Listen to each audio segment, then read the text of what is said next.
सबसे पहले आपको बताते हैं जंग के इन 30 दिनों में क्या हुआ है। पूरी टाइमलाइन आइए आपको बताते हैं कि किस तरह से एक महीने के दौरान क्या क्या घटा है। 7 अक्टूबर को सुबह 6 बजे 1500 से ज्यादा हमास लड़ाकों ने हमला किया था। हालांकि इजराइल में करीब 1400 लोगों के मारे जाने की भी सुमेरा खबर आई थी, क्योंकि जिस तरीके से इस हमले को अंजाम दिया गया कई बड़े सवाल खड़े हुए। उसके बाद 7 अक्टूबर दोपहर 3 बजे का वक्त जब नेतन्याहू ने जंग का ऐलान कर दिया। इसके बाद जब ऐलान किया गया गाजा पट्टी में इजराइल के हमले शुरू हो गए। इसके बाद 9 अक्टूबर को इजरायली पोस्ट पर हिजबुल्लाह के हमले शुरू हुए और इसी के साथ देखा यह गया कि किस तरीके से लेबनान बॉर्डर पर इजरायली फोर्स के साथ एक जंग की शुरुआत हो गई। हालांकि उसके बाद 10 अक्टूबर का वो दिन जब गाजा की पूरी तरह से घेराबंदी को लेकर भी बड़ा फैसला हुआ। बिजली पानी राशन की सप्लाई रोकी गई और फिर 17 अक्टूबर 2023 को सबसे बड़े अस्पताल अल अहली पर हमला किया गया। 500 से ज्यादा लोगों की मौत हुई।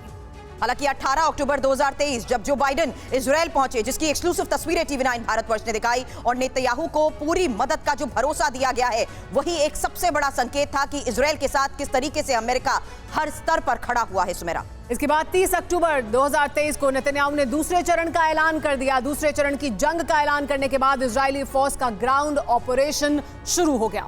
और फिर 31 अक्टूबर रिफ्यूजी कैंप जबालिया पर हमले को लेकर बड़ी खबरें मिली। 50 लोगों ने जान गंवाई इस हमले में और उसी दौरान हमास कमांडर को भी ढेर कर दिया गया।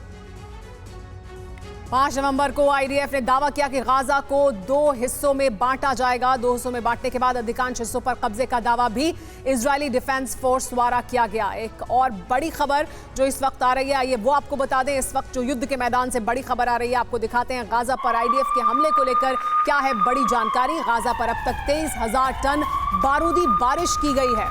इजराइल के ग्राउंड फोर्स का ऑपरेशन जारी है, लेकिन अब तक 23,000 टन बारूद बरसा दिया गया है गाजा पट्टी पर इजराइल द्वारा। इजरायली डिफेंस फोर्स का कहना यह है कि वो लगातार हमले कर रहे हैं और इन हमलों में उन्हें बड़ी सफलता भी मिल रही है। 2 हिस्सों में बांटा है उन्होंने और लगातार तेजी से आगे बढ़ रहे हैं। लेकिन इसकी कीमत क्या है, कितनी बड़ी संख्या में बारूद बरसाया जा रहा है इजरायली डिफेंस फोर्सेस द्वारा, वो भी अब जानकारी सामने आ गई है।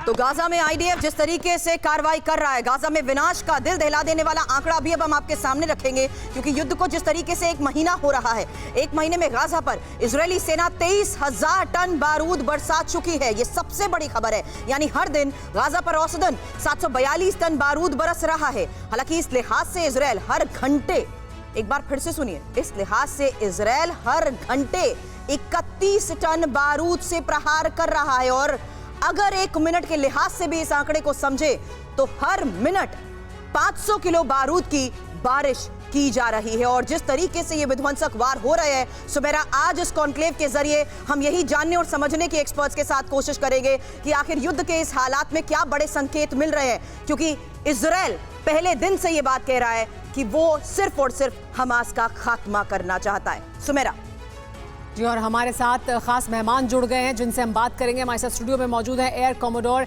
एसपी सिंह साहब, रक्षा विश्लेषक है, उनसे बात करेंगे। बहुत स्वागत है सर आपका। हमारे साथ प्रोफेसर सतीश कुमार मौजूद हैं, फॉरेन मामलों के, विदेश मामलों के जानकार हैं, एक्सपर्ट हैं। हमारे साथ कमांडर राजीव सरदाना जी मौजूद हैं, जो रक्षा विश्लेषक हैं।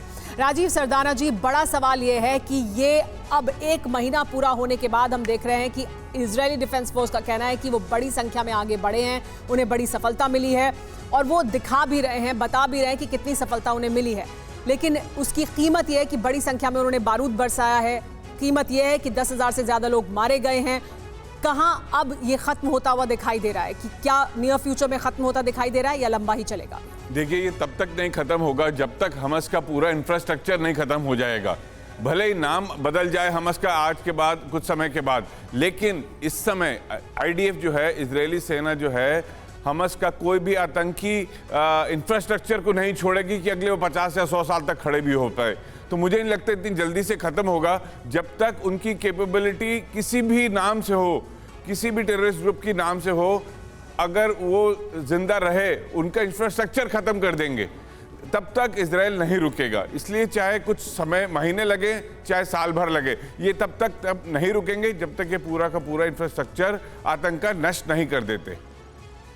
तो सरदाना सर, जो बात आपने आप कह रहे हैं उसके मुताबिक तो ये साफ हो चुका है कि इजराइल रुकने वाला नहीं है। लेकिन सुमेरा, इस बीच एक और सबसे बड़ी खबर है और ये सबसे बड़ी हकीकत है कि 1 महीने के बाद भी हमास भी नहीं रुका है। अगले दौर की तैयारियों में हमास कैसे जुट गया है? बड़ी खबर, हमास पर सैन्य विशेषज्ञ का ये बड़ा दावा।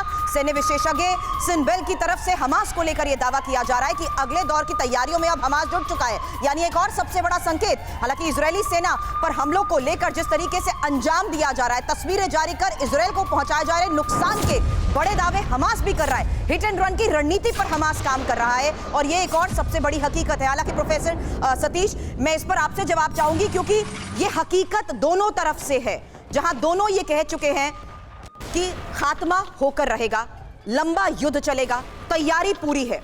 ऐसे में समझना यह है कि अगर इजराइल आज के हालात में गाजा को 2 हिस्सों में बांटने की बात करता है तो क्या उसके तहत भी इजराइल बहुत हद तक नॉर्थ गाजा पर कब्जे की बात कर सकता है? मैं इस पर आपसे जवाब लूंगी, लेकिन इस बीच एक और सबसे बड़ी खबर सामने आई है, जहां मशहूर think tank institute for the study of war के मुताबिक अभी गाजा के अट्राट्रा, गाजा सिटी और देर अल बलाहा, खान यूनिस और राफा के आमने सामने की जंग को लेकर यह बड़ी खबर है। हालांकि सुमेरा, मुझे लगता है कि इस बीच एक और ग्राफिकली डिटेल हम ये बताना चाह रहे हैं क्योंकि ये एक खास वॉर प्लान है और ये हमास के उस वॉर प्लान की डिटेल जानना जरूरी है, जिस लिहाज से हम आगे चर्चा को बढ़ाएंगे। हमास किस तरह से काम कर रहा है, क्योंकि हमास की ताकत कम है इजराइल के सामने, इसलिए हमास का वॉर प्लान क्या है वो हम आपको बता रहे हैं। रात में हमले की योजना है। हमास ये प्लान बना रहा है कि वो रात में ज्यादा से ज्यादा हमले करे ताकि उसे सफलता मिले। गुरिल्ला हमले होंगे, यानी वो घात लगाकर गुरिल्ला युद्ध में आगे बढ़ेगा। हालांकि ये जो स्ट्रैटेजी अपनाई जा रही है ये तो अभी तक हम देख रहे हैं इजराइल कर रहा है, जो बिजली पानी ना होने की वजह से, अंधेरा होने की वजह से लगातार अटैक्स को अंजाम दे रहा है। लेकिन हमास की प्लानिंग के तहत बड़ी खबर यह भी है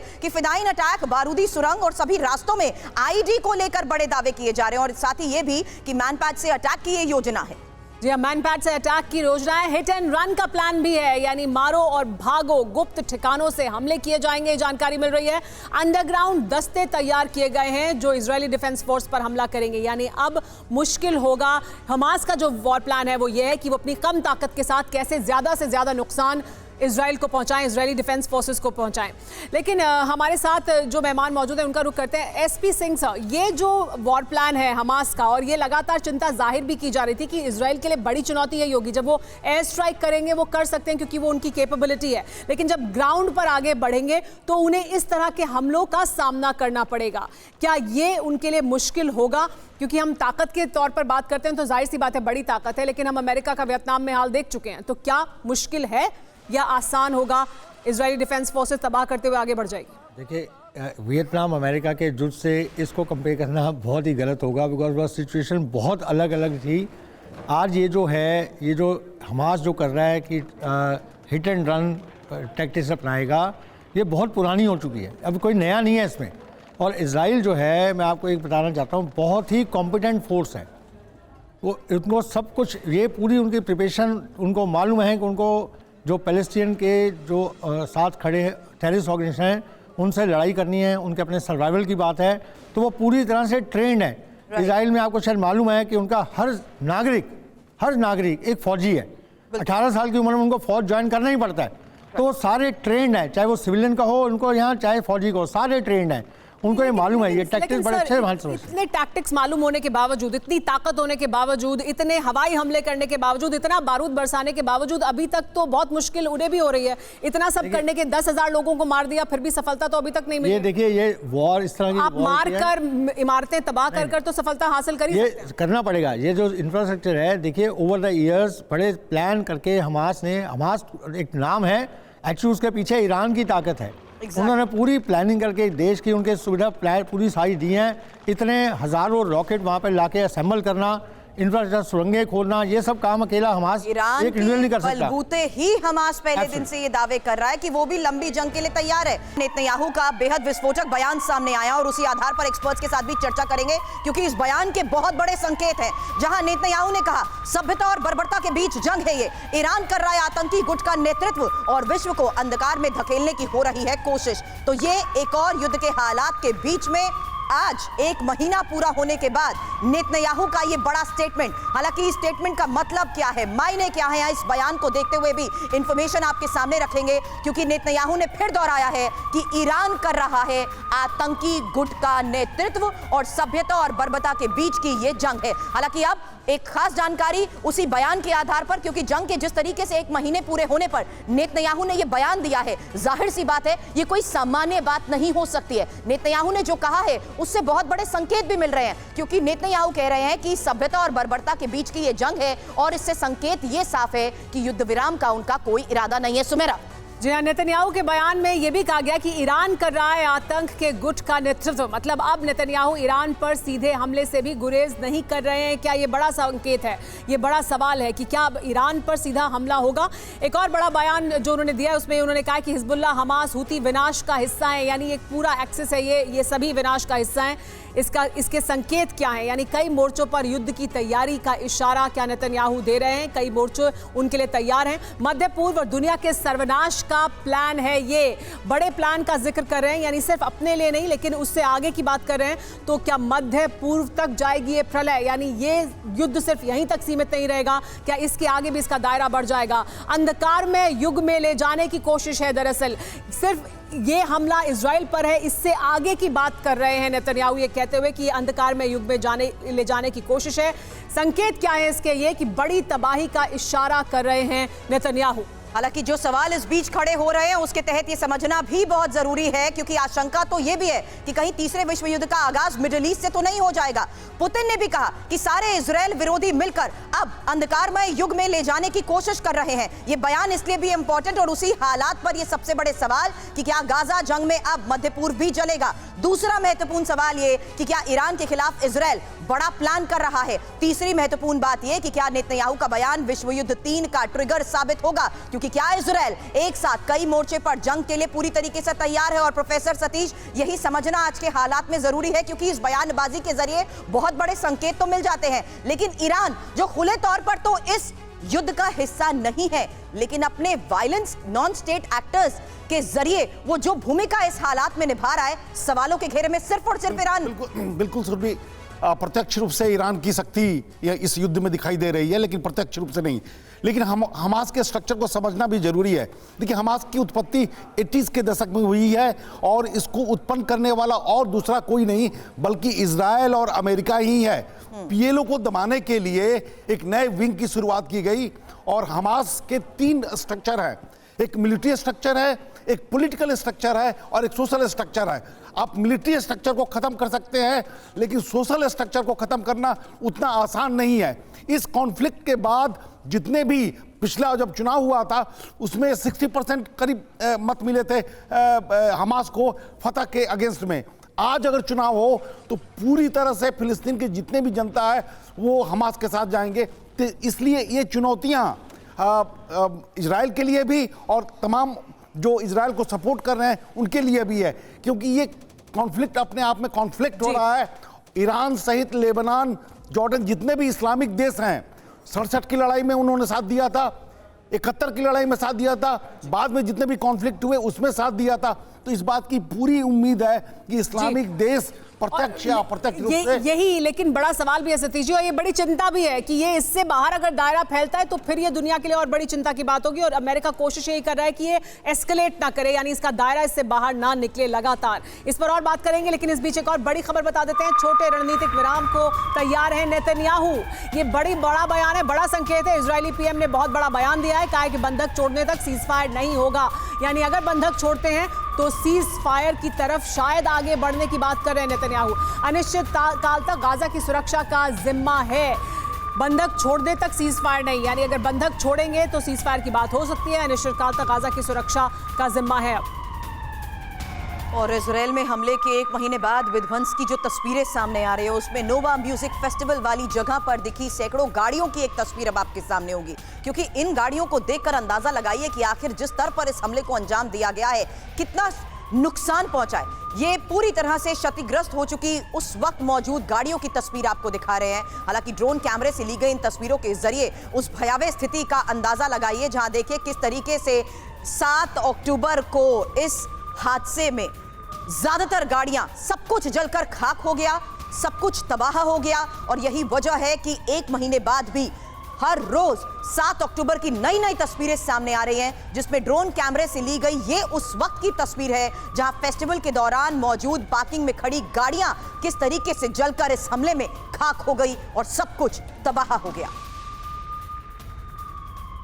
एक और बड़ी खबर आपको बता दें, वेस्ट बैंक के हेब्रॉन में हिंसक झड़प हुई है, ये जानकारी मिल रही है। युद्ध के मैदान से बड़ी खबर ये कि हमास समर्थकों और इजरायली सेना में फायरिंग हो रही है, यानी आमने सामने की जंग भी लड़ी जा रही है। आमने सामने की लड़ाई कैसे हो रही है उसकी तस्वीरें सामने आई हैं। वेस्ट बैंक में हमास समर्थकों और आईडीएफ में झड़प हुई है। सर्दियों के लिए आईडीएफ की बड़ी तैयारी देखने को मिल रही है, यानी लंबा चलेगा ये युद्ध। इजरायली सैनिकों की विशेष ट्रेनिंग की जा रही है। सर्दियों के लिए 1,29,000 विंटर जैकेट सैनिकों को बांटे गए हैं। बड़ी तैयारी इस बात की कि ये युद्ध लंबा चलेगा, सर्दियों में भी होगा, तो फिर किस तरह की ट्रेनिंग की जरूरत होगी सैनिकों को, उन्हें बांटी गई है सर्दियों की जैकेटें भी।